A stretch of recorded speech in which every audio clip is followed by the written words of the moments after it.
अभी आप सुन रहे हैं धर्मेंद्र निर्मलिया को।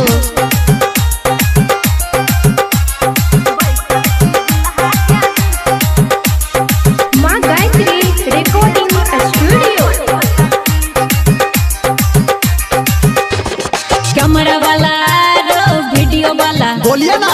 कैमरा वाला रो वीडियो वाला बोलिए बोलिए। कैमरा वाला रो वीडियो वाला कैमरा वाला रो वीडियो वाला बैसल छी दुल्हन के बीच रे छोड़ा देबो फोटो त खींच। बैसल छी दुल्हा के बीच रे छोड़ा देबो फोटो त खींच। फोटो त खींच एगो फोटो त खींच। फोटो त खींच एगो फोटो त खींच। बैसल छी दुल्हन के बीच रे छोड़ा देबो फोटो त खींच। बैसल छी दुल्हा के बीच रे छोड़ा एगो फोटो त खींच। ठीक है कैमरा वाला रो वीडियो वाला कैमरा वाला रो वीडियो वाला। ठीक है फ्रेम में आइए फ्रेम में।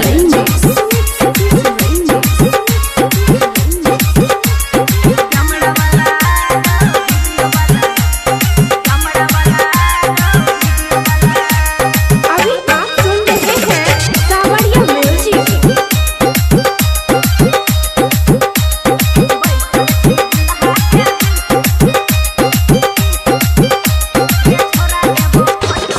दुल्हा दुल्हन के बीच पूरा आइए।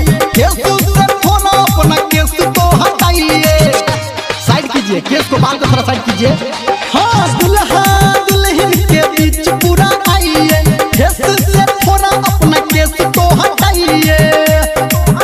हाँ झारने तू ज्यादा ऐसा पीछ रे छोरा एगो फोटो त खींच। अच्छा। बैसल छी दुल्हन के बीच रे छोरा एगो फोटो त खींच।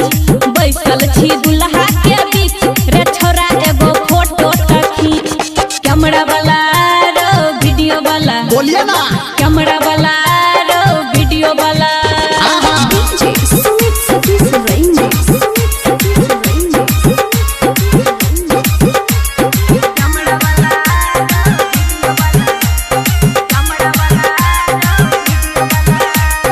माँ गायत्री रिकॉर्डिंग स्टूडियो।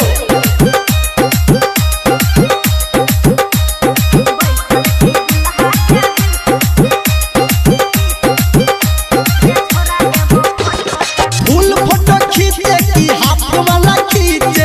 ओढ़नी को थोड़ा और लाइएगा नीचे। थोड़ा हल्का हल्का साइड कर दीजिए, हो जाएगा तब।